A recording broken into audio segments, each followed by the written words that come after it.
마가복음 1장 21절로 28절까지 말씀. 그들이 가버나움에 들어가시니라. 예수께서 곧 안식일에 회당에 들어가 가르치심에 무사람이 그의 교훈에 놀라니 이는 그가 가르치는 것이 권위 있는 자와 같고 서기관들과 같지 아니함일러라. 마침 그들의 회당에 더러운 귀신 들린 사람이 있어 소리질러 이르되 나사렛 예수여, 우리가 당신과 무슨 상관이 있나이까? 우리를 멸하러 왔나이까? 나는 당신이 누구인 줄 아노니 하나님의 거룩한 자니이다. 예수께서 꾸짖어 이르시되 잠잠하고 그 사람에게서 나오라 하시니 더러운 귀신이 그 사람에게서 격렬을 일으키고 큰 소리를 지르며 나오는지라. 다 놀라 서로 물어 이르되 이는 어찌미냐? 권위 있는 새 교훈이로다. 더러운 귀신들에게 명한즉 순종하는도다 하더라. 예수의 소문이 온 갈릴리 사방에 퍼지더라. 누가복음 말씀도 봅시다. 예수께서 그 자라나신 곳 나사렛에 이르사 안식일에 늘 하시던 대로 회당에 들어가서 성경을 읽으려고 서심해 선지자 이사야의 글을 들이거늘 책을 펴서 이렇게 기록된 데를 찾으시니 곧 주의 성령이 내게 임하셨으니 이는 가난한 자에게 복음을 전하게 하시려고 내게 기름을 부으시고 나를 보내사 포로된 자에게 자유를, 눈먼 자에게 다시 보게 함을 전파하며 눌린 자를 자유롭게 하고 주의 은혜를 전파하게 하려 하심이라 하였더라. 책을 덮어 그 맡은 자에게 주시고 앉으시니 회당에 있는 자들이 다 주목하여 보더라. 이에 예수께서 그들에게 말씀하시되 이 글이 오늘 너희 귀에 응하였느니라 하시니. 아멘. 예수님께서 회당에 들어가서 말씀을 전하시는데 설교, 첫 번째 설교를 하시죠. 첫 번째 설교를 하시는데 설교는 세 가지가 중요하다고 말씀드렸어요. 첫 번째, 그 내용이 진리여야 한다는 겁니다. 할렐루야. 이게 로고스라 그래요. 두 번째, 파토스라고 해서 전달되어야 된다는 겁니다. 뭐 해야 된다고요? 아무리 좋은 내용이라도 사람들에게 전달되어야 된다는 겁니다. 전달될 때 그 사람들의 문화, 그 사람의 정서, 그 사람들의 여러 가지 것들이 고려가 되어서 전달법들을 개발해야 될 필요가 있죠. 세 번째로는 그 말씀이 진리고 전달되어질 뿐 아니라 전하는 사람의 인격도 투영되어 있기 때문에 그 전하는 사람이 자기가 전한 대로 본인도 살아야 된다는 것입니다. 할렐루야.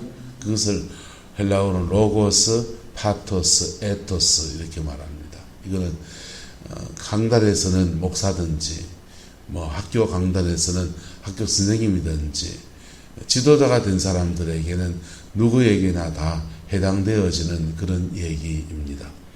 정부를 비판하는 말은 아니고 문재인 정부에 대해서 20대 남자들이 되게 싫어하는 청년들이 왜 싫어하느냐 하면은 그분들이 공정과 과정은 공정할 것이고 결과는 공평할 것이고 그런 얘기를 했거든요.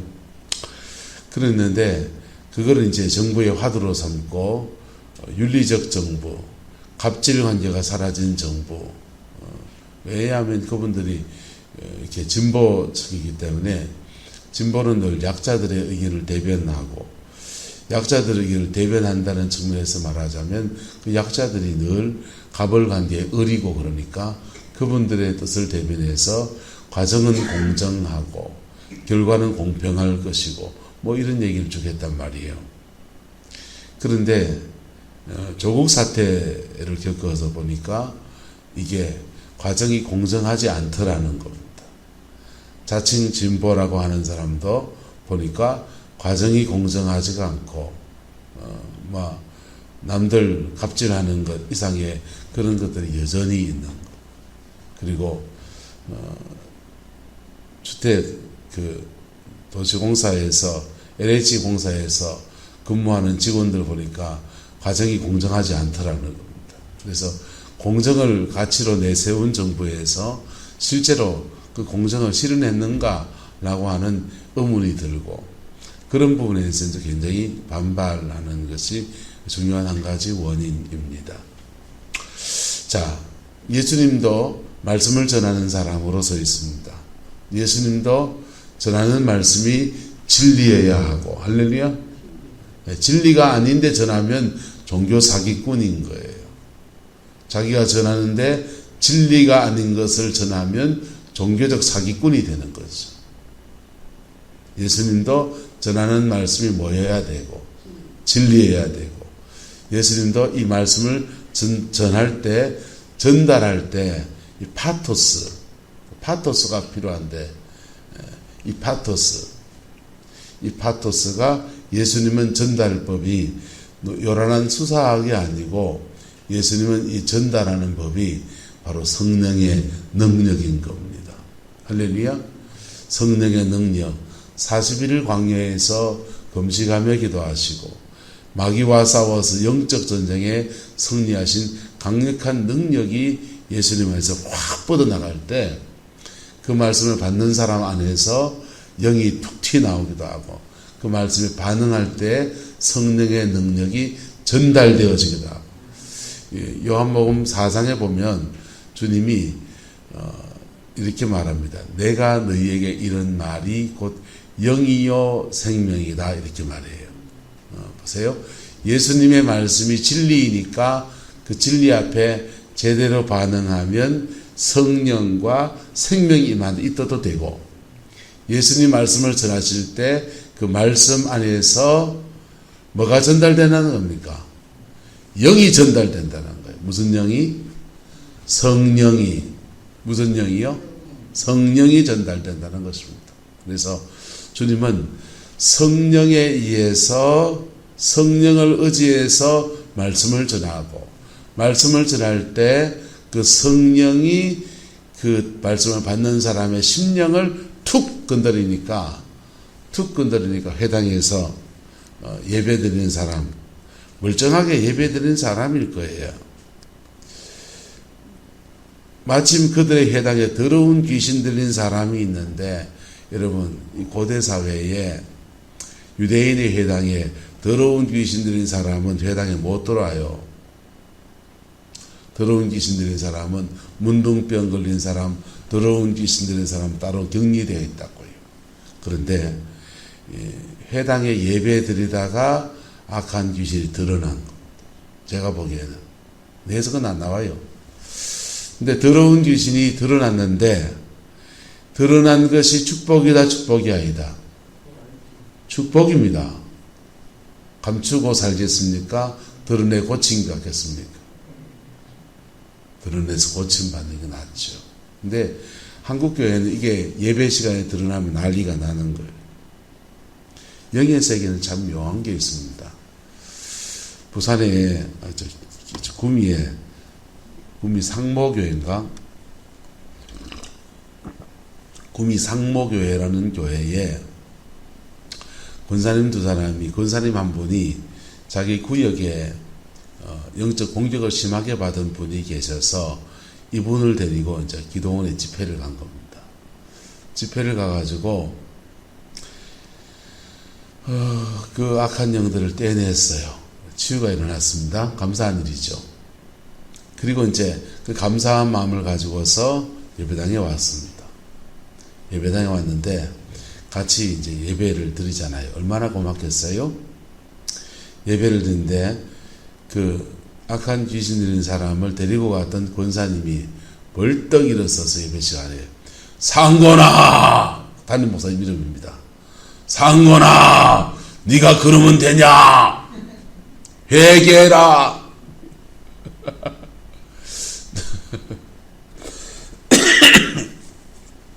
어때요? 영의 세계가 참 묘한 거죠. 이 사람 악한 영을 떼냈는데 이게 일로 들어붙었는지 어쨌든 참, 그래서 그런 사역을 해나갈 때 사실 훈련이 필요한 거예요. 뭐가 필요하다고요? 훈련이 필요하죠. 영이 나오면 딴 사람한테 들어붙으려고 하기 때문에 자기를 보호하고서 사역하고 이런 거 훈련이 필요하고, 그런 거 있어도 자기가 뭘 안 주면, 따라서 먹이를 안 주면 자리를 안 잡아요. 그러다가 예배 시간에 쭉 예배하다 보면 어느 순간 지가 여기서 안 되겠구나 떠나버린다고요. 그런데 그래, 영의 세계가 참 묘한 거죠. 그러니까 은혜의 자리에 오면 영이 발동하게 되어 있습니다. 성령 충만한 자리에 오면 영이 우리 속에서 격동하게 되어 있다고요. 가만히 그냥 확 쫓겨나가면 그냥 소리 없이 실 빠져나가면 좋은데 영이 발동하게 되어 있어요. 그래서 막 그러기도 하고 내 인연 밑 속에서 30년 편안하게 잘 살았는데 왜 날 건드려, 이런 사람도 있고 별별 일이 다 일어납니다. 근데 그 예배 시간에 그래 되면 좀 아수라장이 되기도 하지요. 난처한 상황이 펼쳐지기도 합니다. 그래서 한국교회는 그런 예배 시간에 그렇게 발동하면 따로 빼는 게 좋아요. 따로 빼서 따로 한 분 사모님이나 또 교회 안에 기도 많이 하는 권사님이 가서 그 사람을 상담도 하고 케어도 하고 이래 잡아놔줘야 돼. 이게 임재가 좀 사라지면 원래 지지는 나도 돌아와요. 근데 이래 좀 놔뒀다가 집회가 끝나고 난 뒤에 그분을 따로 사역을 해야 되죠. 근데 이게 축기 사역을 하다 보면 정말 이렇게 멀쩡하게 교회 권사님이시고 장로님이시고 사모님이시고 목사님이시고 목회자 딸이고 막 이런 데서 영들이 막 드러납니다. 여러분, 드러난다고. 드러내게 할 수 있습니다. 여러분들 성에 이 내용들 나와 이러면 나옵니다. 그런데 그렇게 드러날 때 일부러 드러내지 않을 거예요. 근데 드러날 때 그때 여러분 따라합시다. 이해가 필요합니다. 따라합시다. 내한테도 있습니다. 할렐루야. 내한테도 있어요. 그리고 주님이 그 영혼을 지금 만지시려고 작정하신 거예요. 지금 만지시려고. 그때를 잘 지나가면 놀라운 성령의 능력 안에 거하는 은혜가 풀어지는 거예요. 할렐루야. 인도네시아 아바로보 교회라는 교회가 있는데 이 교회에서 인카운터라는 집회를 합니다. 인카운터는 대놓고 악한 영을 쫓아내는 그런 집회를 하는 겁니다. 악한 귀신을 쫓아내는 그런 집회를 하는데 이 교회가 인카운터로 교회가 성장했다고 하니까 인도네시아의 다른 교회가 성장하기 바라는 여러 교회들이 이 아바로보 교회에 탐방을 옵니다. 탐방을 와서 인카운터 현장에 목회자들끼리 저쪽 한 구석에 이렇게 자리를 잡고 자기들끼리 이렇게 셀을 하나 하고요. 사모님들은 사모님들끼리 셀을 하나 하고요. 그래서 구역이라 셀이라 그래요. 그 셀을 그렇게 하고 있는데 그 인카운터 시간에 아버지 치유의 시간이 있어요. 아버지로부터 받은 상처가 있으면 나누고 그 상처를 용서하고 치유받는 그런 시간 가집니다. 아버지로부터 받은 상처, 용서하고 치유받는 시간. 그래서 이제 다들 구역 단위로 나누는 거죠. 나는 우리 아버지한테 큰아들하고 둘째 아들 때문에 이렇게 차별을 받았다. 우리 아버지가 난 딸이고 우리 아들은 우리 동생은 남동생인데 남동생은 대학 보내고 나는 대학교 안 보냈다. 이런 것들이죠. 그런 것들을 이렇게 막 나누면서 막 울고 그러고 있습니다. 근데 그 남자 목사님들이 모여 있는 자리에서 한 목사님이 고함을 칩니다. 난 못해! 갑자기 큰 고함이 나니까 그 집회장이 갑자기 모두가 다 무슨 소리야 그럽니다. 그래서 그 소리가 나면 따로 빼야 돼요. 따로 빼서 이분하고 상담이 들어갑니다. 당신은 왜 아버지를 용서하지 못한다고 합니까? 그러니까 자신의 길을 보여주는 거예요. 기가 잘린 겁니다. 왜 기가 잘렸습니까? 자기 아버지가 자기 생일날 친구들하고 파티한다고 맥도날드 가서 햄버거 하나 쏘면서 생일 파티하고 싶다고 했는데 돈을 안 주더라는 겁니다. 마침 돼지가 태어나가지고 돼지를 이제 기르고 있었는데 그 돼지 중에서 한 마리 들고 가가지고 시장에 팔아버리고 그 돈 가지고 맥도날드 가서 햄버거 사 먹었다는 거예요. 아버지는 돼지를 키워서 식구들 어떻게 보살피고 돼지 키워서 팔아가지고는 집을 어떻게 장만하고 아버지는 주마등 같은 만리장성 쌓아놨는데 그놈의 돼지가 한 마리 사라진 겁니다. 아버지가 하루 종일 노발 대발 성질 화내고 성질 내고 그러다가 저녁 늦게 돼서 친구들하고 그냥 맥도날드 사 먹고 이제 신나게 오는 아들을 발견하고서 너희놈 이리 와봐라 하고서는 그 돼지 팔아가지고 사 먹으니 맛있더냐 이놈아 그러더니 아들 귀를 잘 칼로 잘라가지고 이것도 먹어라 이놈아 그래가지고 귀가 잘린 거예요. 자기는 그 길로 집을 나왔다는 겁니다. 그 길로 집을 나와가지고 갈 데가 없으니까 교회에 갔더니 선교사님이 먹이고 입히고 재우고 해서 선교사님을 아버지 삼고 그래 살아왔고 그 뒤로 아버지하고는 한 번도 본 적이 없다. 내가 그런 아버지 어떻게 용서하겠느냐 그렇게 말하는 겁니다. 여러분 같은 용서 오시겠습니까?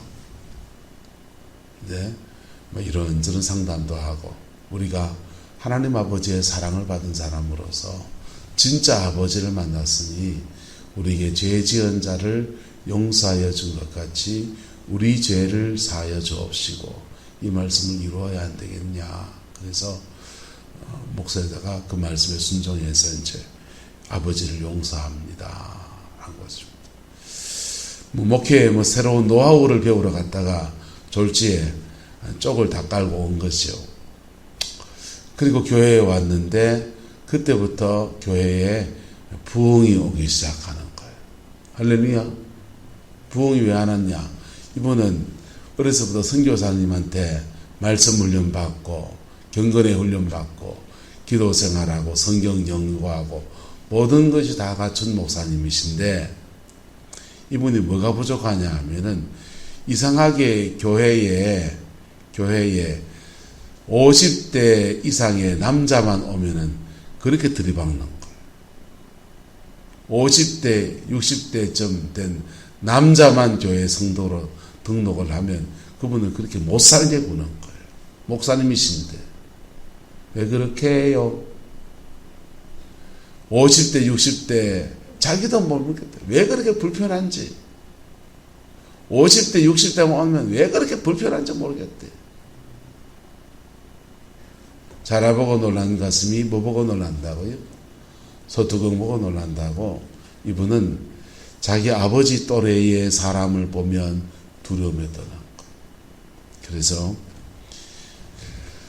자기 아버지 연배의 사람만 보면 불편하고 그 터부시하고 왕따시키고 그러던 자신의 그 기질이 그렇게 십자가를 통과하고 쪽팔리긴 했지만 십자가를 통과하고 난 뒤에 그 사라져버린 겁니다. 할렐루야. 그게 그런데 그 속에 역사하는 영이 있다고요. 상처와 죄와 상처의 사이에서 역사하는 영이 있다고요. 그 영이 은혜의 자리에 가면 드러난다고요. 한달 앞서 드러날 때 고침받을 때입니다. 할렐루야. 드러날 때 고침받을 때. 그래서 여러분 속에서 드러내실 때 그때가 내가 고침받을 때다 하고서 십자가 앞으로 달려 들어가면 고침받고 새로워져서 새 인생을 사는 은혜가 그렇게 부어지는 겁니다. 자, 이렇게 주님이 말씀을 전할 때 말씀과 함께 성령의 역사가 강하게 펼쳐나가는 거예요. 파토스가 그냥 막 일어납니다. 그래서 전달되어지고 예수님도 그 말씀대로 살아가십니다. 근데 그 내용, 말씀의 내용이 어디 있느냐? 누가복음에 나오는 거예요. 그 말씀의 내용이 나오는데 이렇게 나옵니다. 선지자 이사야의 글을 들었더니 책을 펴서 이렇게 기록된 데를 찾았었는데 61장에 이사야 61장 주의 성령이 누구에게 임하였으니 내게 임하였으니 이는 가난한 자에게는 무엇을 전하게 하시고 복음을 전하게 하시고 내용이 있어서 보세요. 주님의 성령이 누구에게 임하였으니 내게 임하였으니 예수님의 복음의 특징은 예수님은 당신을 전하신다는 겁니다. 할렐루야. 지금은 복음을 전하는데 말씀을 전하는데 지를 전하면 이단이에요. 제가 말씀을 전하는데 원주희 목사는 이것도 할 수 있고 저것도 할 수 있고 나를 전한다. 그러면 뭡니까? 이단이죠. 누구를 전해야 됩니까? 예수님 전해야 됩니다. 할렐루야. 자, 다른 선지자들과 다른 점은 예수님은 본인을 전하시는 거예요. 수고하고 무거운 짐진 자들아 다 누구에게 오라? 내게로 오라. 수고하고 무거운 짐진 자들아 다 진리 앞에 서라. 그러면 너희가 자유함을 얻을 것이다.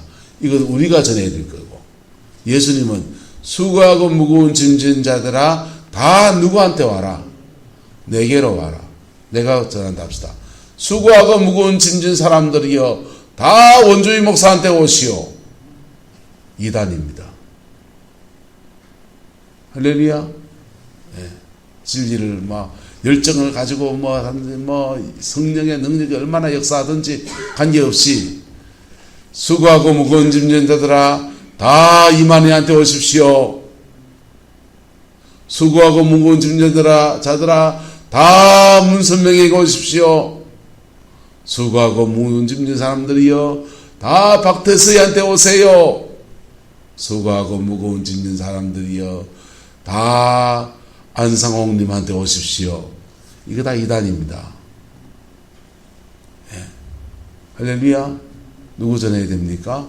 수고하고 무거운 짐진 자들아 다 주님 말씀하시기를 주께로 오라고 했습니다. 피 묻은 십자가 앞으로 나오십시오. 우리가 진리 앞에 나올 때 피 묻은 십자가의 그 주님이 지금도 오셔서 우리를 회복시키시고 우리를 자유케 하실 것입니다.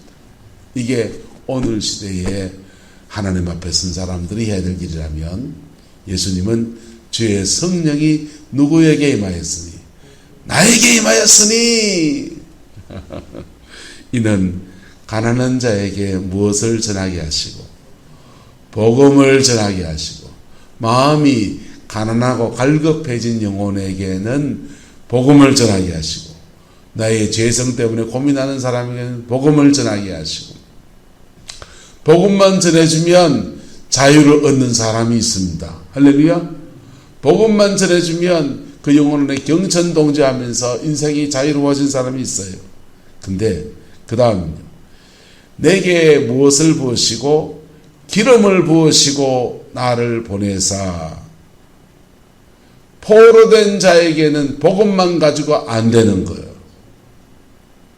복된 소식만 받아서 안 되는 거고 포로된 자는 마귀에게 잡혀가지고 꼼짝다달싹도 못하는 영혼이 포로가 된 사람에게는 자유를 주시는데 무엇을 부으시고 기름을 부으시고 뭘 부으시고 기름을 부으시고 성령의 기름 부음 안에서 영적인 포로가 된 사람을 자유롭게 하고 눈먼 자에게 뭐하게 하고 다시 보게 함을 하고. 여러분 예수님께서 눈을 보지 못하는 시각장애인들을 고치신 일이 있습니다. 하지만 여기서 말하는 눈먼 자라고 하는 표현은 영적인 감각이 죽어버린 사람이에요. 뭐가 죽어버린 사람? 사단에게 공격받은 정도가 다 다른 거예요. 영적인 감각이 죽어서 내가 죄인인지 의인인지 내가 바로 가고 있는지 똑바로 가고 있는지 디비 가고 있는지 까디비 가고 있는지 그것도 모르는 사람들. 죄를요 여러분 화장실에 옛날 재래식 화장실에 가가지고 이래 앉으면 쎄한 냄새가 확 올라오잖아요. 쎄한 냄새가 올라오는데 좀 앉아있다가 힘주다 보면은 쎄한 냄새가 익숙해집니다. 전혀 느껴지지가 않아요. 볼일 다 보고 바깥에 나오면 옆에 사람이 코 잡고 있습니다. 아이고 똑바로 갔다 왔구나. 이게 죄가 우리에게 들어오게 되면요, 죄를 한 번 지을 때는 아이고 내가 이런 죄를 지으면 안 되지 생각해요. 두 번째 지을 때는요, 또 지을 때 큰일 났대. 세 번째 지을 때는요, 뭐 그럴 수도 있지 뭐. 네 번째 지을 때 그게 뭔 죄고, 남들은 더한 죄 지고 잘 살더라 이래 넘어가시는 거예요. 근데 그러면서 영적인 감각이 깨어있는 이 감각들이 무뎌져서 눈먼 자가 되어버려요. 잠자는 자가 되어버리는 겁니다. 깨어나기를 축복합니다. 깨어나기를 축복합니다. 에베소서 말씀에 잠자는 자여 깨어서 죽은 자들 가운데서 일어나라. 그리스도께서 내게 비치시느니라 라고 했습니다. 그리스도인이 잠을 자면 주로 어디가 잠자냐? 불신자들 틈에가 잠자고 있습니다. 세상 친구들 하는 틈바구니에 가서 잠을 자고 있다고요. 잠을 자기는 계기는 뭐냐? 불신자들하고 같이 어울려되다 보니까 자기도 모르게 그게 잠자게 되는 거죠. 그래서 친구를 잘 사귀셔야 되는 거예요. 할렐루야. 술 친구는 그만두시고, 도둑질하는 친구는 끊어버리시고, 할렐루야. 좋은 친구 사귀실 수 있게 축복합니다. 그리고 영적인 이 감각을 회복해야 돼요. 영적 감각이 무뎌져 깨어있지 않은 사람은 사단이 그를 건드리는지 안 건드리는지 알지도 못해요. 그러면서도 스스로 고민합니다. 왜 내 인생은 이리도 안 풀릴까? 사실 사단이 공격인데 잘 조사해 보세요. 우리 집안에 우리 아버지, 어머니, 할머니까지 비슷한 패턴으로 안 풀리는 게 있다면 원수의 공격이에요.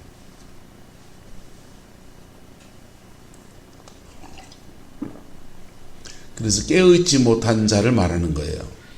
영적으로 깨어있지 못한 사람을 뭐하게 하고, 눈을 띄워서 깨어있게 하고, 뭐하게 하고, 깨어있게 하고, 눌린 자를 뭐하게 하고요, 자유롭게 하고. 영적으로 눌린 사람이 있습니다. 영적으로 확 눌려버리게 되면 포로된 자보다 나아요. 포로된 자는 완전히 그냥 자기 인생을 못 사는 그런 지경이 된다면, 눌린 사람은요, 영이 눌린 사람은 기도가 막혀 있는데도 나 때문에 끄덕하게 자기 일 다 합니다. 근데 주로 영이 눌린 사람은 밤에 사단의 공격을 많이 받아서 밤에 꿈속에서 가히 막 눌린다고요. 가히 막 눌려가지고 막 벼랑 끝에 띠 내리는 거, 뭐 가히가 갑자기 뭐 가슴 위에 멍멍하게 돌띠 올라간 것 같은 거, 뭐 이런 거 생깁니다. 근데 밤에 꿈속에 그래 눌리신 분들은 제가 정확하게 말씀드릴게요. 따라합시다. 낮에도 눌려 있습니다. 낮에도 눌려 있는 거예요. 밤에는 눌려 있는 걸 자기가 보는 거고, 낮에는 눌려 있는 걸 모르고 그냥 자신의 이성이 발동해서 이렇게 일상의 삶을 살고 있는 겁니다. 네, 근데 그렇게 눌려 있는 사람은 사단이 간접적으로 그 인생에 계속 개입해요. 계속 개입해서 어떤 한순간에 탁 까칠해져 가지고 그 사람 놓치면 안 될 사람을 놓치게 하고, 한순간에 딱 오판을 하게 해서 그 고비를 못 넘어가게 하고, 여러 가지 작당을 펼칩니다. 그게 눌린 자를 사단이 장난쳐서 인생에 영향력을 끼치는 거예요. 주로 여러분, 세상 속에 있는 사람들은 어떤 사람일 것 같아요? 여러분은 주로 어떨 것 같습니까? 주로 예수 믿는 사람이나 안 믿는 사람이 마찬가지인데요. 복음이 전해지면 복음 안에서 다 그냥 깨지고 반응하는 사람, 미안합니다. 1%도 잘 안 됩니다. 1%도 잘 안 됩니다. 복음만 해서 그냥 복음만 전해졌더니 그냥 영혼이 확 그냥 하나님 앞에 확 세워지는 사람은 1%도 잘 안 돼요. 나머지 사람들은요, 포로된 자에게는 뭐가 풀어져야 됩니까? 자유가 전해져야 됩니다. 할렐루야.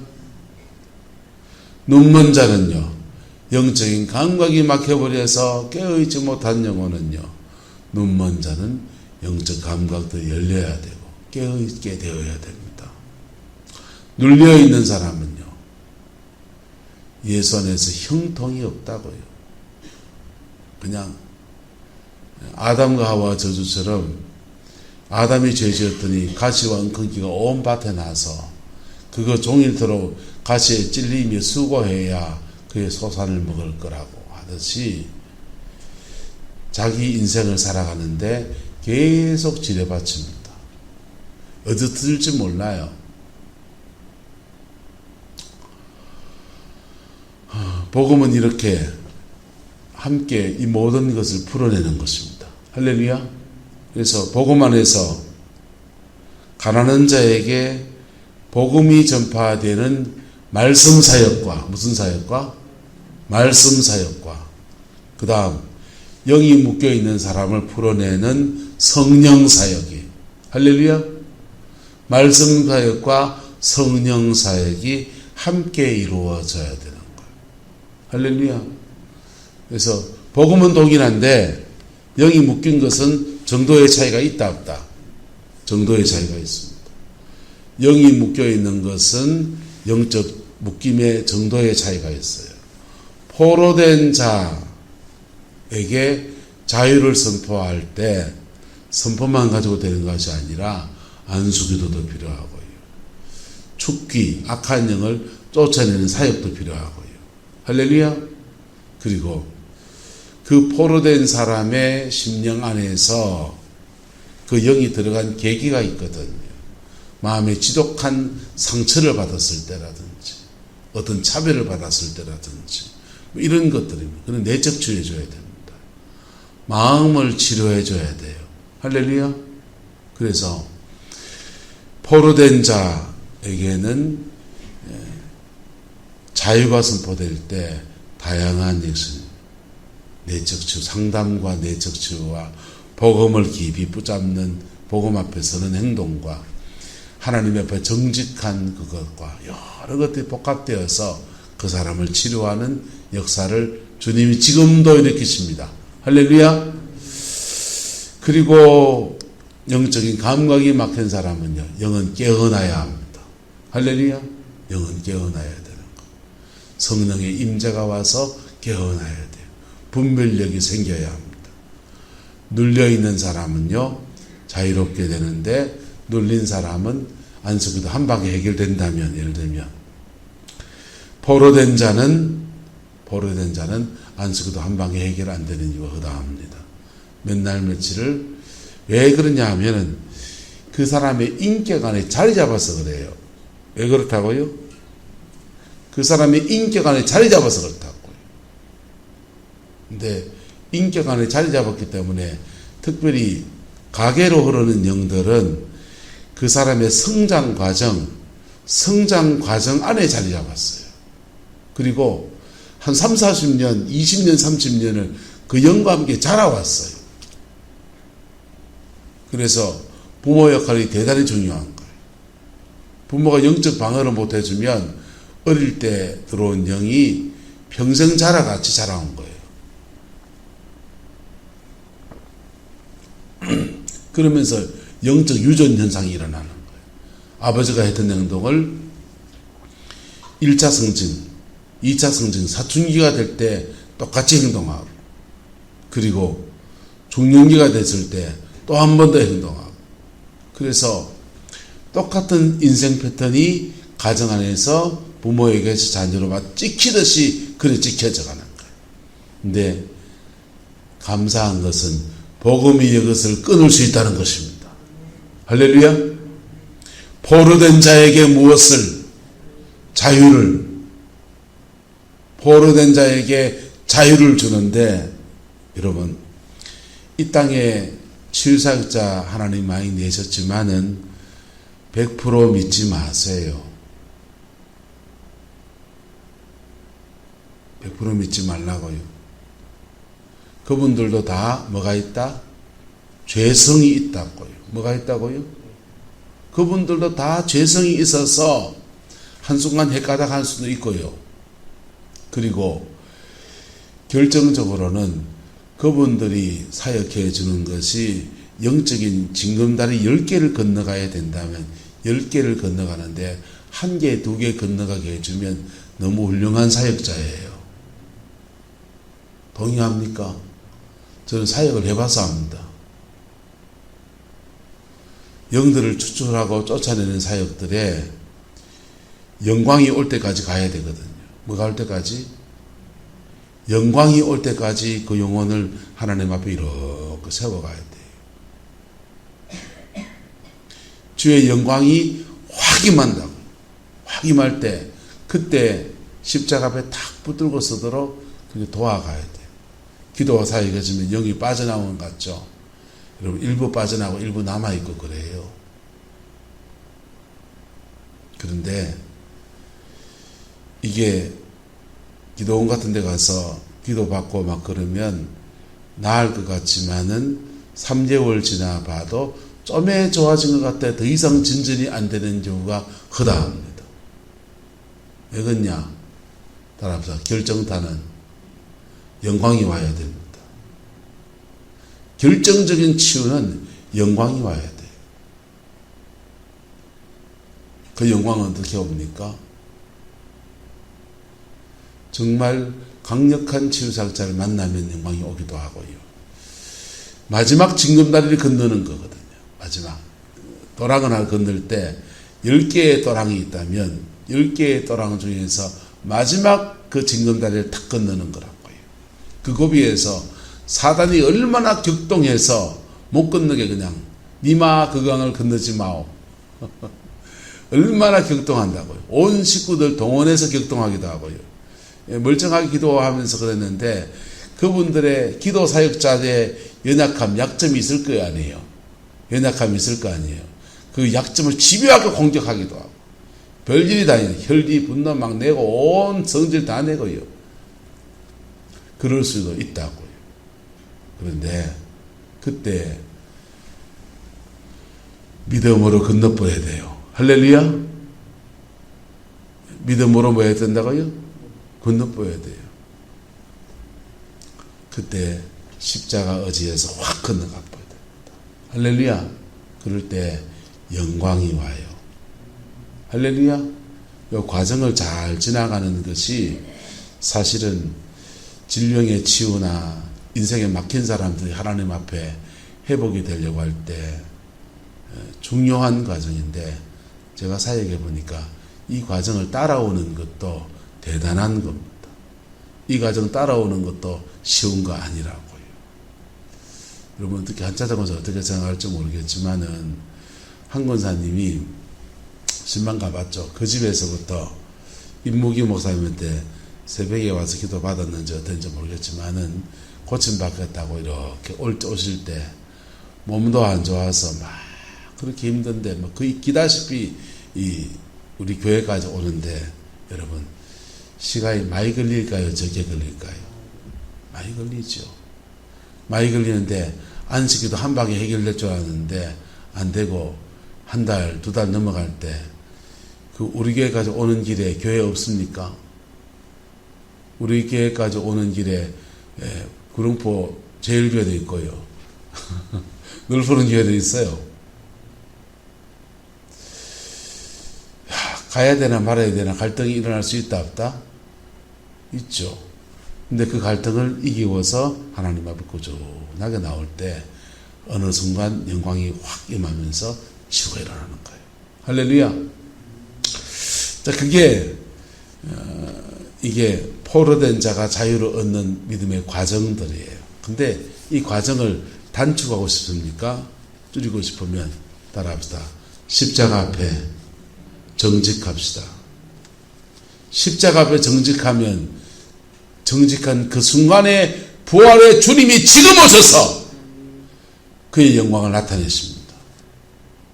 초대교회 때처럼 복음서에 나오는 마태, 마가, 누가, 요한복음에 나오는 이적처럼 주님의 영광이 지금 떨어집니다. 어떤 기도 사역자를 거치지 않고 주의 영광이 바로 임하는 거예요.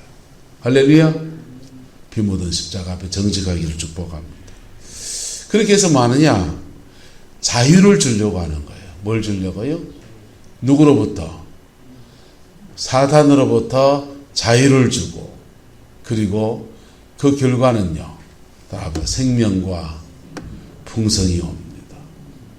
생명과 예수 복음 안에서 주는 생명과 원수로 자유로워져서 자기 인생을 살아낼 수 있는 풍성의 역사가 그에게 부러지는 거예요. 그의 영혼은 에덴에 있고요. 그의 인격은 가나안의 삶을 살고, 그의 삶의 지경 안에서는 하나님의 풍성의 역사가 이루어지는 거예요. 할렐루야. 그 믿음의 여정을 걸어가는 저와 여러분 되기를 예수님의 이름으로 축복합니다. 예수님은 이 말씀 전하십니다.